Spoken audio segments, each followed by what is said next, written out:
A year after that abrogation happened, you met him in 2020, and this is what you write about the conversation. Farooq said the National Conference could even have the proposal passed in the Legislative Assembly in Jammu and Kashmir. We would have helped, he told me when I met him in 2020. Why were we not taken into confidence? Was Farooq Abdullah really telling you that he would have been prepared to use his own position and the position of the National Conference to help pass the legislation that abrogated Article 370 in the Jammu and Kashmir Assembly? Because that is completely contrary to his public position. You're suggesting in public he was opposed to abrogation, but in private, he might have been willing to facilitate it. Means that if we had been taken into confidence, we could have found ways of overcoming this without your having to send in extra troops and scaring everybody and making it difficult for Kashmir to accept this. Time and time again, Can I interrupt? You're Yeah. saying that Farooq told you that if Farooq had been taken into confidence, he would have found ways of abrogation happening without thousands of troops being sent in. And without everybody being upset, But in other words, he would have found a way of doing abrogation that would have not required enhancement of security and that would not have offended and upset the Kashmiri people. But he would And have it found not a way have- of doing abrogation. And remember, it would not have required locking up anyone. Yes, but the important thing is, exactly what he had in but hang mind. on a second, I'm interrupting again. The important thing is he would have helped abrogate Article 370. So you're fixed on to Article 370, but let me tell you that Farooq has always wanted to help Delhi. That's what Delhi doesn't understand.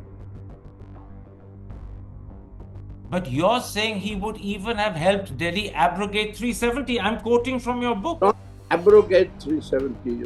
You're putting it very bluntly, sir. Abrogate 370. Obviously, he was against abrogation of 370. Every Kashmiri was against abrogation of 370.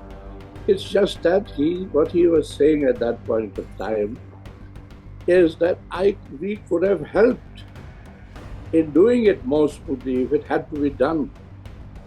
In other words, he would have found a way of doing it more smoothly, but he would have nonetheless been helping and facilitating. Yeah, in a way, yeah. That's the point. We could help Delhi even in this. That's the bit that he may not want the world to know, that he was willing privately to help Delhi abrogate. But if that is so, then I'll apologize to Dr. Singh. If he feels that way, I don't think he would.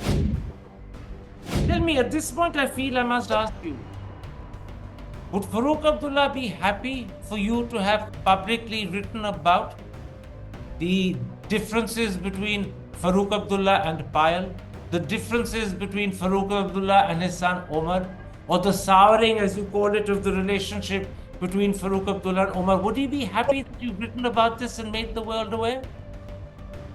I don't know, but I don't think Dr. Saab will be unhappy. He is an open man, he's a frank person. And if he's unhappy, he'll tell me that what I've written is rubbish.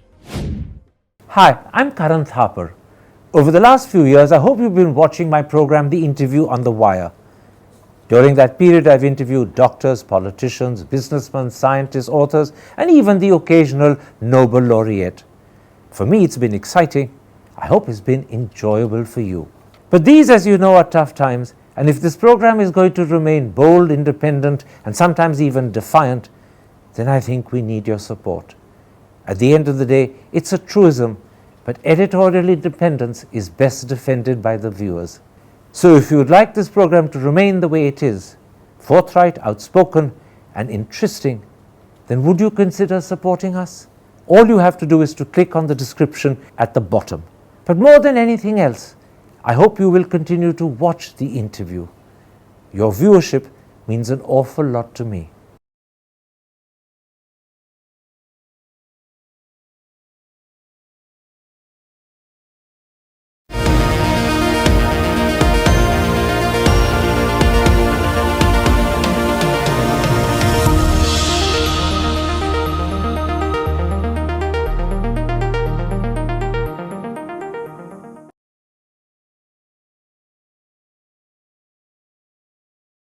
Hello and welcome to a special interview for The Wire. The friendship between Farooq Abdullah, the legendary former Chief Minister of Jammu and Kashmir, and Amarjit Singh Dulat, the former head of R&AW, is extremely well known. But now it's been raised to an altogether different level with the publication of a book that happens on the 18th of this month. Here it is. The book is called The Chief Minister and the Spy, and is Amarjit Singh Dulat's personal account of his extraordinary friendship with Farooq Abdullah.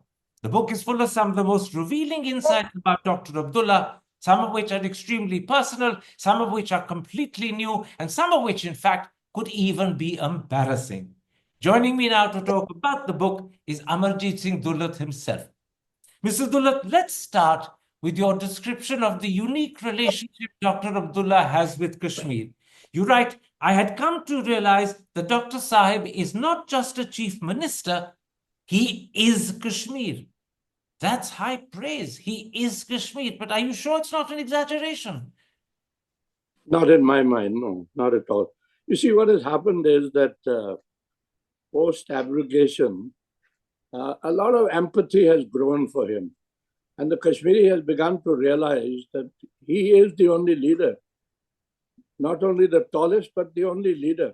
And I would go ahead and say that actually he's one of the tallest, if not the most tallest leader in the country. You know, if the National Conference got 42 seats in the State Assembly, it is largely because of Farooq. But you're going one step further. You're saying Farooq Abdullah is probably one of the greatest leaders in the country, if not the greatest leader. That's what I'm saying. Yeah. You really mean that? I believe so. Yeah. You mean you're putting him ahead of Narendra Modi, you're putting him ahead of Amit Shah, you're putting him ahead of Mamata Banerjee, even Rahul Gandhi, ahead of everyone? I am. I'm sticking my neck out and I'm saying he is taller than everyone else. Yeah. You also say, I have come to believe that Farooq is the National Conference. It is difficult to imagine what would remain of the National Conference if Farooq was not around. Now, he's nearly 90 and his son is in his second term as chief minister. Are you sure the National Conference is not as much Omar Abdullah's as it is his father's? No, right now it is Omar's National Conference because he's the chief minister. But if Dr. Saab was not around, I would shudder to think what would happen of the National Conference. Because, like a lot of great parties, big parties, including the Congress, they are split at times when a big leader disappears. You know, the Indian National Congress split when Indira Gandhi took over, and there were two Congresses.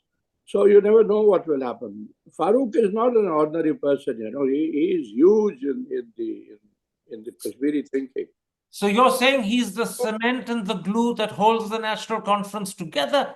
And when he goes, as go one day he will, you're saying the National Conference could split or fade away.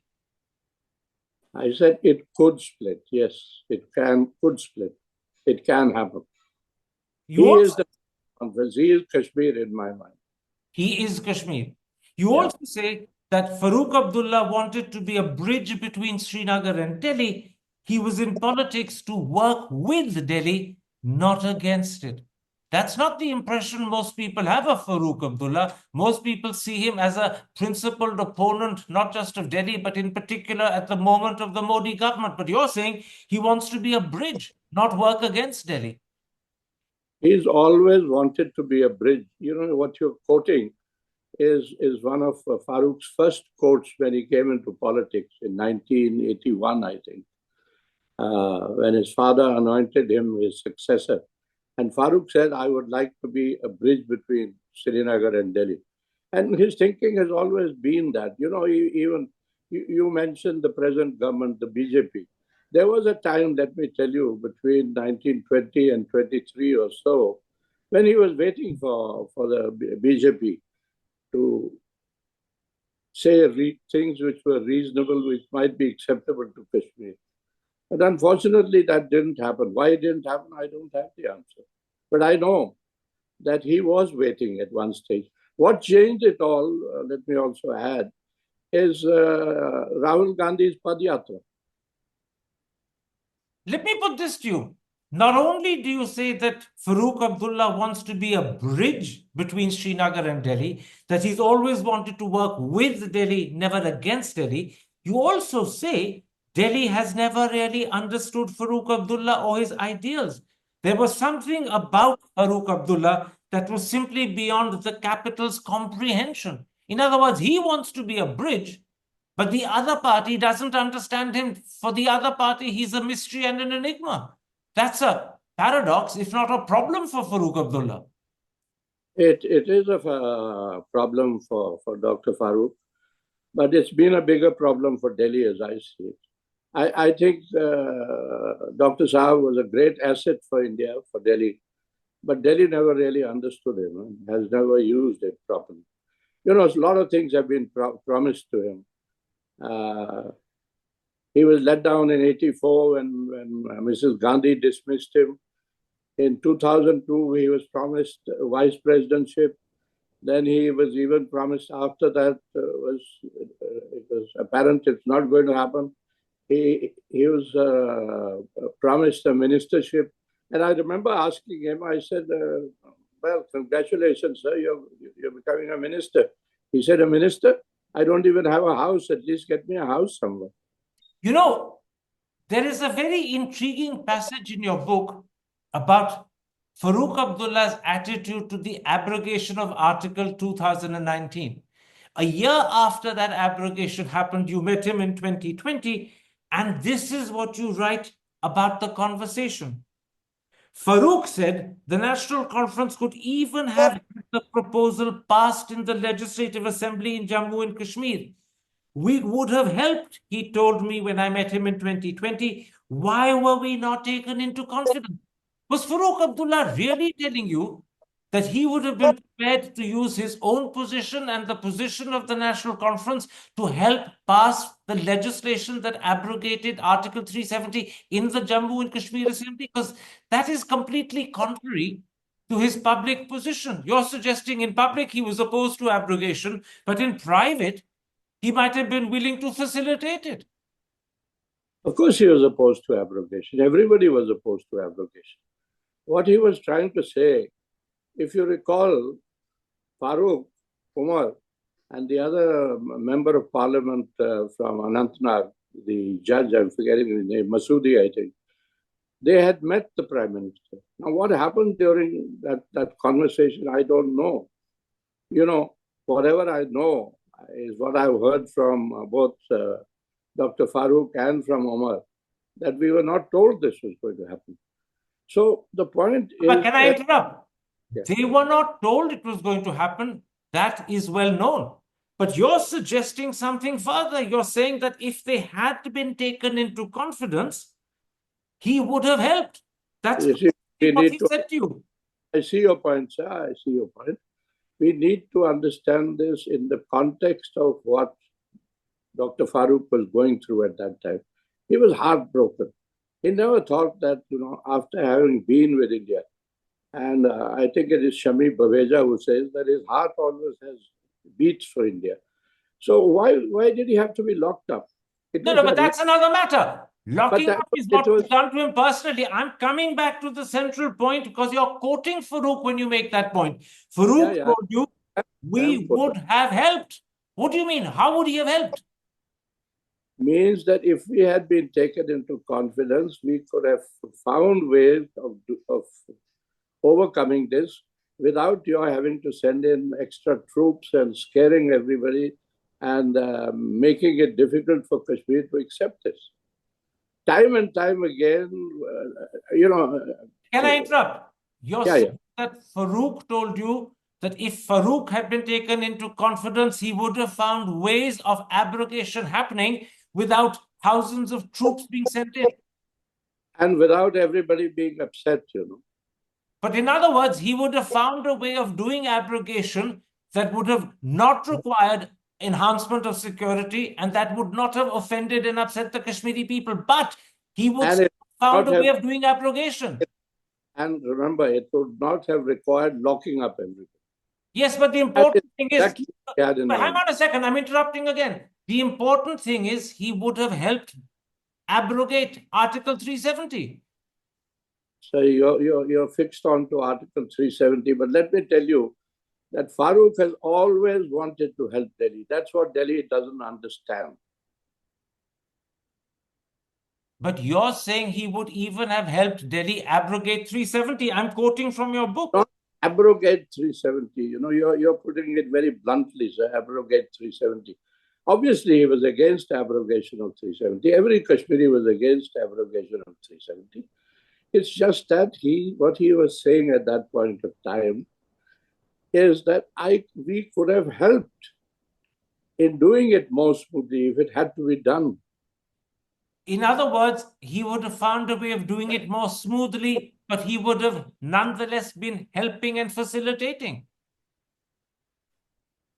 Yeah, in a way, yeah. Okay.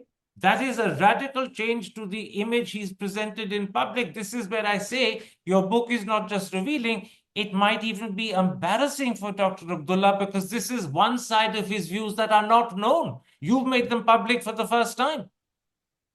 I would again like to come back to the main fact that I'm trying to make, that Farooq has always been with Delhi. He's always wanted to help Delhi, but Delhi has not understood it. And That Delhi has actually made did- use. That is the main point I'm trying to make. That too, Mr. Dulat, has made problems for Dr. Abdullah. You point out in your book that whilst he wants to be on the side of Delhi, whilst he wants to work with Delhi, not against Delhi, the Kashmiri people, his people, don't trust Delhi. You write, there is immense mistrust attached to any institution vaguely associated with Delhi. The Kashmiri is immediately on his guard. And you add that the Abdullah family has faced the wrath of Kashmir citizens for their loyalty to Delhi. So he, in a very real sense, is caught between his people and his belief he should be on Delhi's side. What you're saying is absolutely right, sir. The point is that more than the Kashmiri people, Farooq doesn't trust Delhi at all. But he's still willing to help Delhi. That trust has to be created by Delhi, and Delhi has not been able to create that trust in him. You're saying a very intriguing thing. You're saying Farooq doesn't trust Delhi at Not all. at all. Not at all. But you're also saying he wants to be on the side of Delhi and help Delhi. Always wanted to be on the side of Delhi. Always wanted to help Delhi. Now there is that incident. If you've read the book, there is that incident about his being appointment as vice president. I'll come to that later. Let's not jump ourselves, but explain this to me. Why does he want to help Delhi? Why does he want to be on the side of Delhi when he doesn't trust Delhi? I think I explained that going back to 1990, when he resigned, when Jagmohan was sent as governor. And we had a long conversation, and he said to me, he said, I'm not my father. I haven't joined politics to spend my time in jail. I understand, I realize that I need to be on the right side of Delhi. And that is why, if you've read the book properly, sir, you'll realize that he was happiest during Devi Gaura's time, because Devi Gaura understood him and didn't interfere in him, trusted him. Forgive me interrupting, but you're saying the reason he wants to be on the side of Delhi, the reason he wants to help Delhi, even though he doesn't trust Delhi, is because, unlike his father, he doesn't want to spend his life in jail. He doesn't want to spend a political career exiled from Kashmir. That's why he believes he needs to cooperate with Delhi, even though he doesn't trust Delhi. That's right. That's right. Nothing wrong with that. His politics is different from his father. But the more I think about it, the more I'm beginning to feel that perhaps everybody talks about the great Sheikh, and unfortunately I never saw him or met him.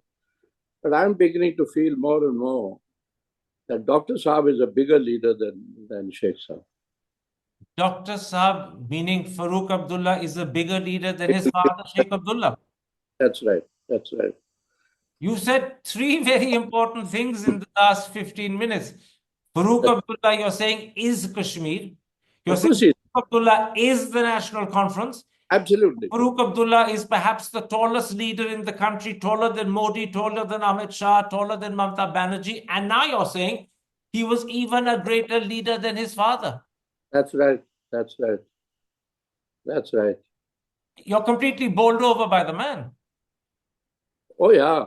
Yeah. I have been partial to him. I've been partial to the Abdullah family. And I've been partial to Kashmir, if you've read whatever I've written over the years. Okay. I am. I admit it.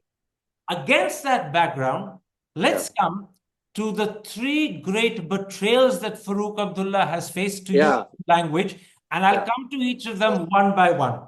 To begin with, there's the way he was ousted at midnight in 1984. You write, Mrs. Gandhi used all her might, devious methods, and money to defeat Farooq. The Congress contrived, planned, and executed this conspiracy. Mrs. Gandhi was hell-bent on it. And yet, just a couple of pages earlier, in your book, you revealed that in 1981, she was the one who persuaded Sheikh Abdullah to anoint Farooq as his successor. So what went wrong in 3 years? In 81, she this was anoint him. In 84, she's determined to depose him. So this was the greatest betrayal of all. Because as you say, that she was the one who had him appointed as Sheikh's successor.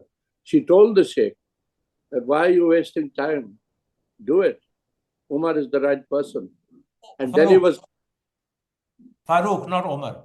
Yes, I beg your pardon. Farooq is the right person. She was convinced that Farooq was the right person. What happened in between was that there was that election in 83. And she wanted an alliance with the National Conference. And Farooq said, I don't need an alliance. You look after Delhi, let me look after Kashmir.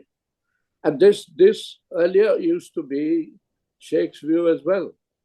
That leaves Kashmir to us and we will support you in Delhi.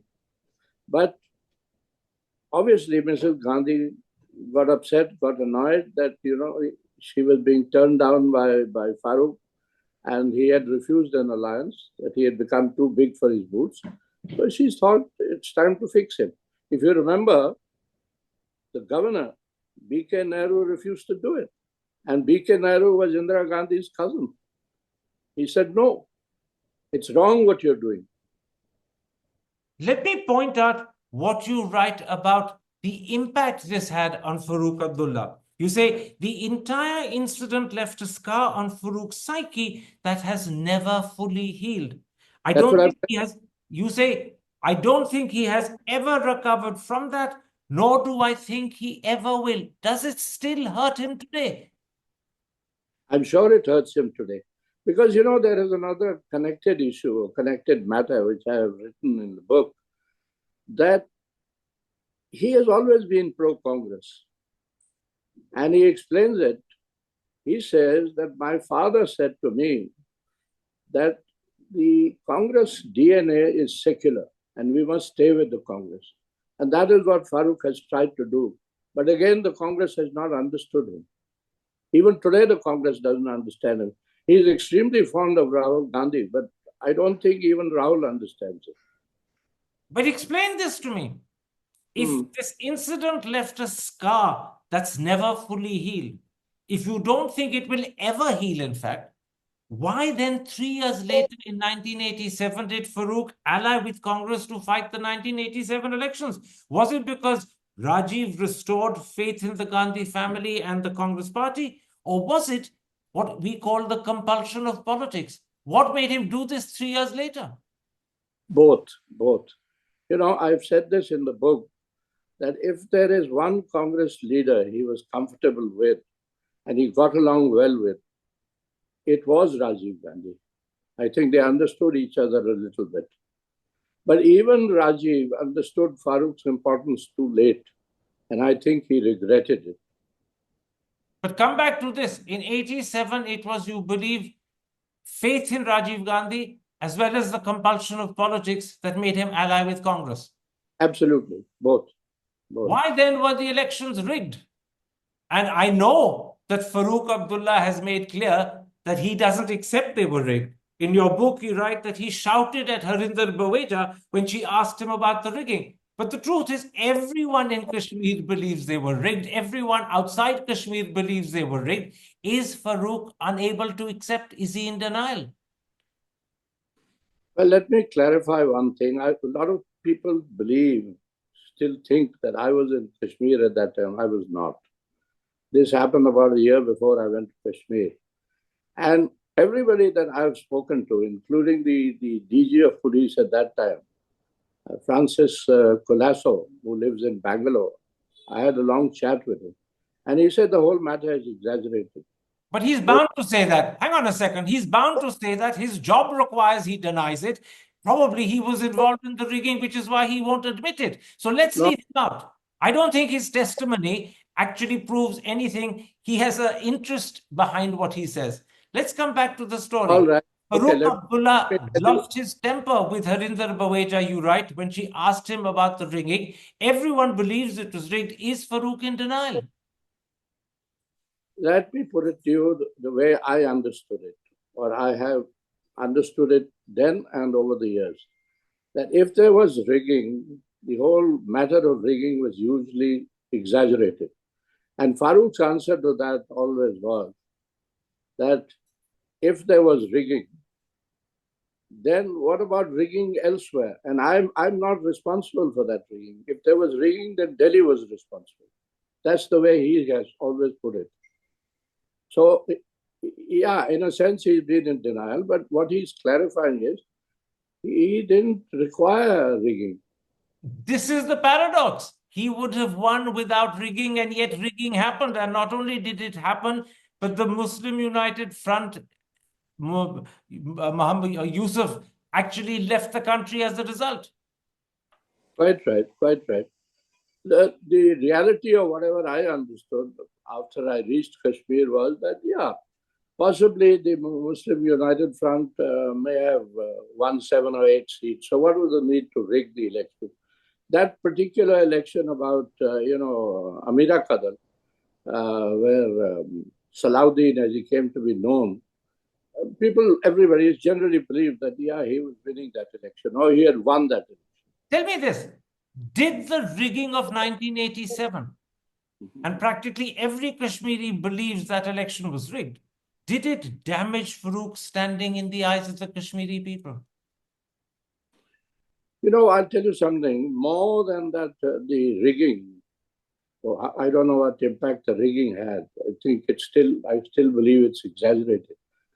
But what impacted his image was the alliance with the Congress. That was the first time that people started saying, because in 83, 84, he was a different kind of chief minister. People started saying in 87, 86, 87, that now he's clearly a stooge of Delhi. That's what happened. That's the reality. In other words, by allying with Congress, he gave the impression he was a stooge of Delhi. Yeah, that's the impression the Kashmiris gained. So it did damage him. Of course it damaged him. Quite considerably. I don't know how much, but it damaged him. Let's come to what you call the second betrayal. The offer of the vice presidency of India by Atal Bihari Vajpayee, as well as by Lal Krishna Advani in 2002, and then how both of them reneged on what they had offered. Of that episode, you write, Farooq was elated. His life's ambition had been to one day become president of India, and this was the penultimate step to that goal. Tell me, how was that offer made? How do you know it was a genuine offer? And then how was it reneged upon? What I know is what I saw and heard over a dinner at our place between Brijesh Mishra and Farooq Abdullah. And Brijesh said to him, Dr. Saab, why don't you come to Delhi? We'll make you vice president. And Dr. Saab said, great.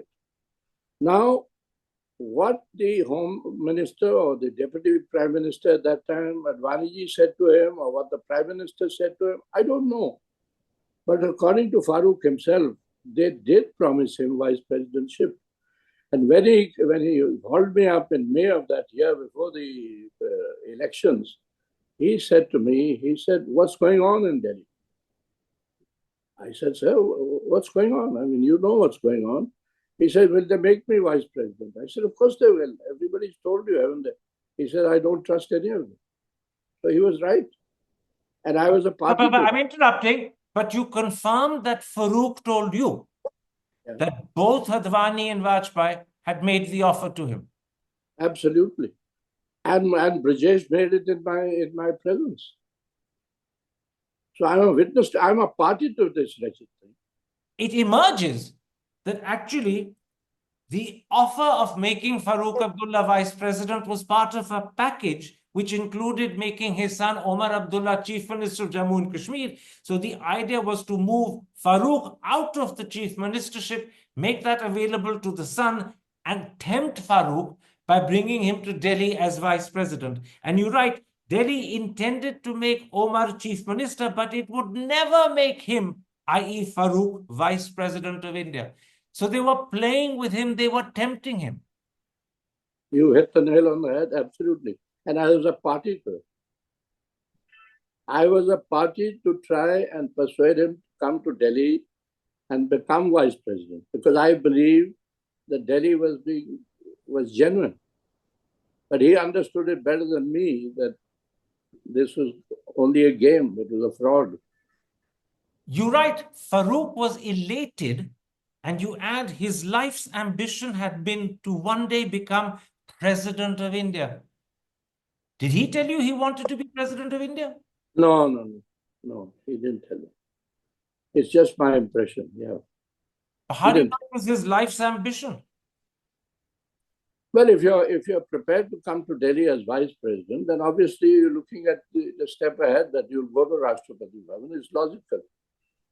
Every vice president thinks that, he might end up in Rashtrapati Bhavan. Some do, some don't.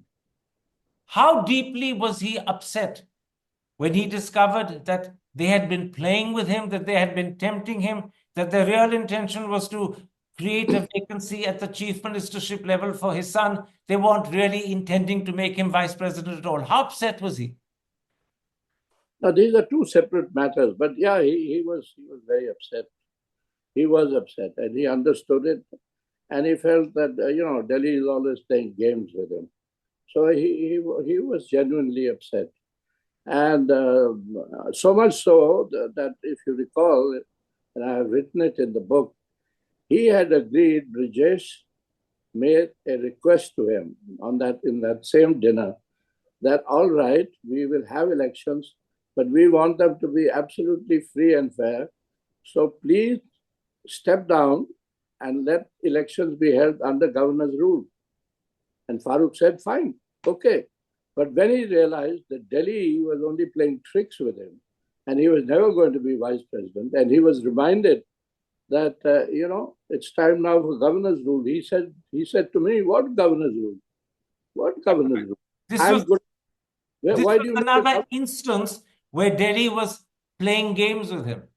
Absolutely, absolutely. Now, your book also describes and analyzes the relationship between Dr. Abdullah and his son Omar, the present chief minister. You say they have a fantastic relationship on the surface, but their politics has been quite different in its method and process, if not also in its ideology. And you add, ask anyone in Delhi and people will tell you that they are not on the same page politically. What sort of differences between father and son are you talking about? Oh, there are so many differences. The fact is that Farooq is a very good father. And I will always say this. I've watched it very closely, and I still watch it. And now that Omar is chief minister, Farooq has become very protective about his son. The love of Omar has grown intensely. In fact, he's begun to glorify him now, not just love him. And he goes out of his way to do everything for Omar. I'll tell you a little story. He was expected. But before you tell me the story, explain to me what are the differences between father and son. Come back to that. Yeah, they're different people, I mean, there's a quote which everybody laughs over that, Omar is half Kashmiri and half head boy of Sana'a. What I'm trying to say there is Omar is direct. He's straight. He's honest. He's a very good human being. He's a typical public school product. No, but hang on a second. You make a very telling point about the way Omar was campaigning for the 2002 elections, which illustrates the divide between father and son. You say Omar went around citing Sheikh Saab's example while campaigning and bypassing his father altogether. Farooq, you say, was bad news. Dadaji was everything. You say Omar's repeated references to Sheikh Saab whilst ignoring his father did not go down well in Kashmir. Rubbishing Farooq was counterproductive. Now, this illustrates a pretty deep difference, if not divide, between father and son. Normally, a son canvassing would cite his father, particularly since his father has been chief minister 3 times. And yet here is the son bypassing the father, citing the grandfather instead, and creating a gap and a difference consciously and deliberately between himself and his father. That's why I've said it was counterproductive. But that was 2002. Now, let me remind you, when I was there for Omar's swearing in, when Omar was being sworn in October, Farooq had tears in his eyes. He was so happy because the sun was finally rising. But the sun, forgive me, had risen earlier to chief ministership in 2007-8. Yeah, he had. But age makes a lot of difference. Time makes a lot of difference. You also make a very telling point about how Omar and Farooq separately relate to Kashmiris. You say, and I'm quoting you, Farooq is what the Kashmiris call lachak. He's 100% Indian and more than 100% Kashmiri. Omar, on the other hand, is 100% Indian, but only 50% Kashmiri and 50% still the head boy of Sanawar. In Kashmir, people say that Omar is too much of an Englishman and too dependent on security. In other words, Dr. Abdullah has the common touch. He knows how to reach out to and be loved by the Kashmiris. Omar doesn't have that touch. See, Omar is too straight. As I mentioned earlier, he's a public school product like you and me. We wouldn't easily make for politicians. But Farooq is a politician to every core of his. And there are Kashmiris who will tell you that ye baap ka bhi baap hai, meaning that he's bigger than his father. That's why I said that. Ye baap ka bhi baap. But you're also saying that Omar does not know how to relate to Kashmiris in the same way and with the same success that his father has. True. One has to acknowledge that, yes. One more thing you say about father and son. You say Omar's marriage to Payal created what you call a souring of relationship between father and son. What was the problem? Did Farooq Abdullah not like Payal? Farooq Abdullah would like any daughter-in-law that Omar brought home. Farooq had no problem with Payal.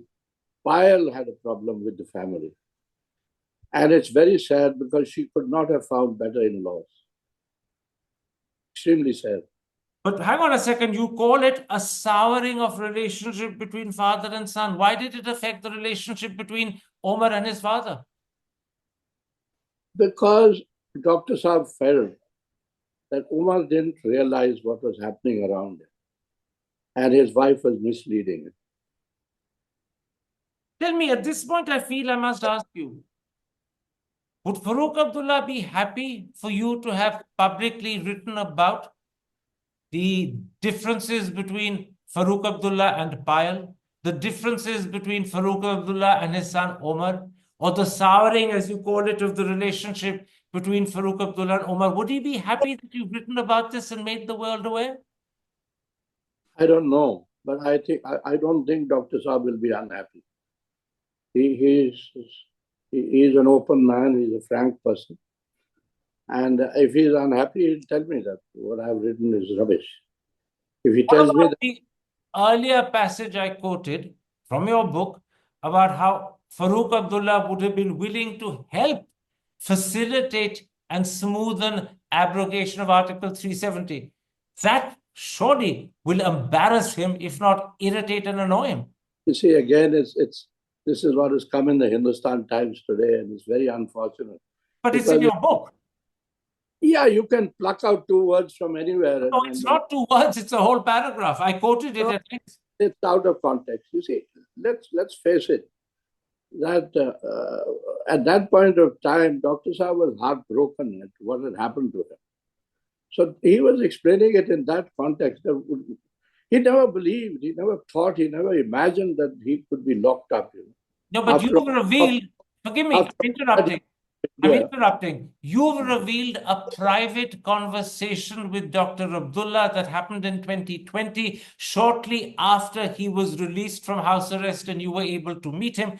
Would he wanted you to have revealed this private conversation, particularly when it can be so easily misinterpreted, particularly when it clearly suggests that he wanted to be able to help facilitate the abrogation of Article 370, that he could have done it more smoothly, without offense, without the need for soldiers? That's not something he would want known. Mr. Thapar, I think even you're putting it out of context. What I'm trying to say is that Dr. Farooq has always been willing to help Delhi. Please see it in that context. And in the context of his heartbreak, that, did they have to do this to us? Is this what we are after all that we've done for India, that we have to be locked up? That's what his daughter said to me. And his daughter said that's what the grandchildren are saying now. Is this the India that we are for? Tell me something. In that context that he said, and he was saying it to me. Yeah. But this is the point. He was saying it to a friend. He was probably hoping it would be kept private. The friend has actually made it public. Yeah, I made it public in the sense of, in the context of his house arrest. Okay. Then why did it have to come to this? We've always been with Delhi. We've always helped Delhi. We could have helped Delhi even in this. That is what he was saying. That's the point. We could have helped Delhi even in this. That's the bit that he may not want the world to know, that he was willing privately to help Delhi abrogate. Well, if that is so, then I'll apologize to Dr. Saab. If he feels that way, I don't think he would. Otherwise, this book would have been possible. Before I end, I want to talk about that extraordinary friendship stretching back over decades that unites you and Dr. Abdullah. You say in your book, how much Dr. Sahib has trusted me, I'll never know. And how much I knew of him, he will never understand. Tell me, how deep is the bond that binds you to Dr. Abdullah? See, over the years, particularly the last 5-7 years, a lot of people have told me that Dr. Farooq is a friend of yours. He's a very close friend of yours. Why can't you get this done or that done? And I've always been very hesitant to be referred to as a friend of Dr. Farooq, because Dr. Farooq is a big person, a big leader. As I said, possibly the biggest leader in the country. Who am I? I'm nobody.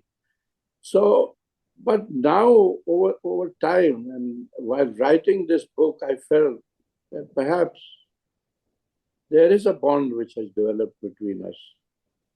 And that's how it is. Whether Dr. Saab, I haven't asked him that, do you acknowledge that there is a bond or not? I don't have to ask him.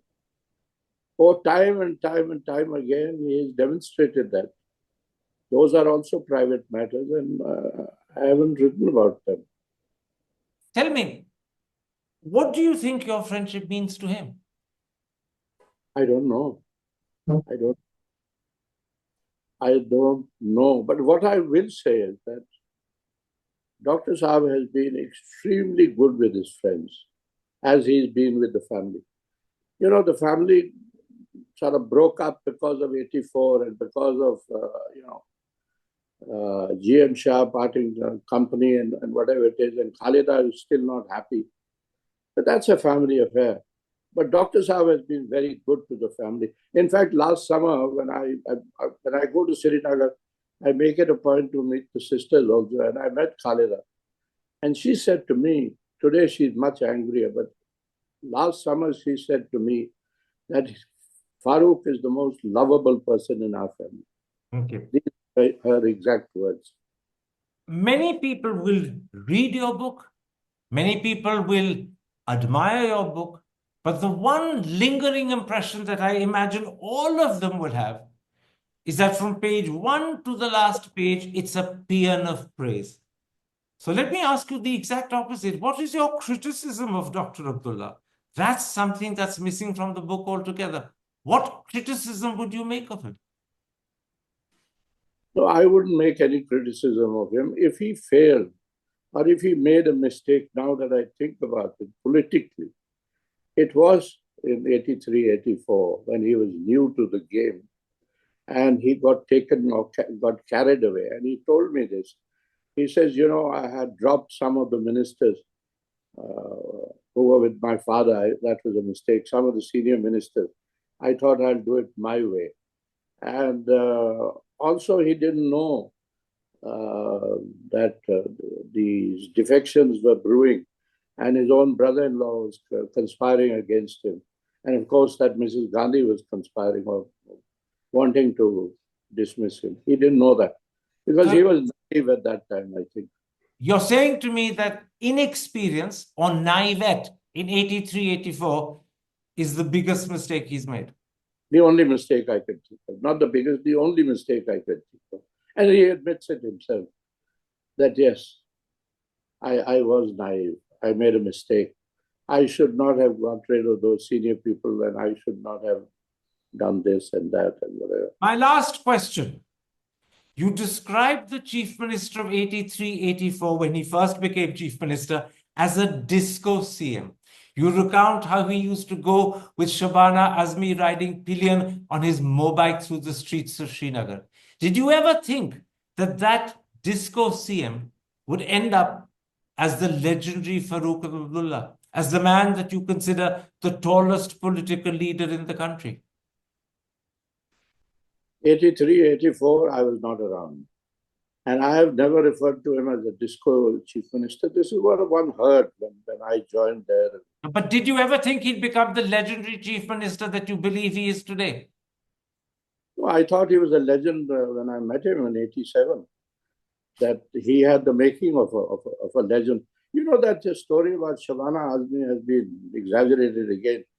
The story as I know it, as it was told to me, was that both of them happened to be in Gulmarg. And Dr. Saab had gone there. He was young in those days. He'd gone on his motorcycle. And Shabana said, I wish somebody could take me on a mobile ride. And Farooq, being Farooq in his younger days, said, sure, I'll take you for a ride. And he took her for a ride. And it was not, again, it was one of those things which were not supposed to be known or photographed or whatever it was. But you know how it is. It got out. Okay. Let's end the interview there. We've discussed an awful lot about Farooq Abdullah, starting with your belief that he is Kashmir, that he is the National Conference, that he is possibly the tallest political leader in the country. We've also discussed what you call the three big betrayals in his life. The 84 incident when he was ousted at midnight, the offer of vice presidency in 2002, which was then reneged upon, where games were played with him, and also abrogation, where you reveal, I would say for the very first time, that privately he said to you in 2020 that if Delhi had confided in him, he would have been willing to help Delhi abrogate in a better way, but nonetheless willing to help Delhi abrogate. And you also discussed in detail the differences between father and son Omar Abdullah. I thank you for the openness. There's an awful lot in this book, and I'll hold it up for the audience once again, that reveals a lot about Omar and the father, Farooq Abdullah in particular. I thank you, Mr. Dulat, for this interview. Take care. Stay safe. Hi, I'm Karan Thapar. Over the last few years, I hope you've been watching my program, The Interview on the Wire. During that period, I've interviewed doctors, politicians, businessmen, scientists, authors, and even the occasional Nobel laureate. For me, it's been exciting. I hope it's been enjoyable for you. But these, as you know, are tough times, and if this program is going to remain bold, independent, and sometimes even defiant, then I think we need your support. At the end of the day, it's a truism, but editorial independence is best defended by the viewers. So if you would like this program to remain the way it is, forthright, outspoken, and interesting, then would you consider supporting us? All you have to do is to click on the description at the bottom. But more than anything else, I hope you will continue to watch the interview. Your viewership means an awful lot to me.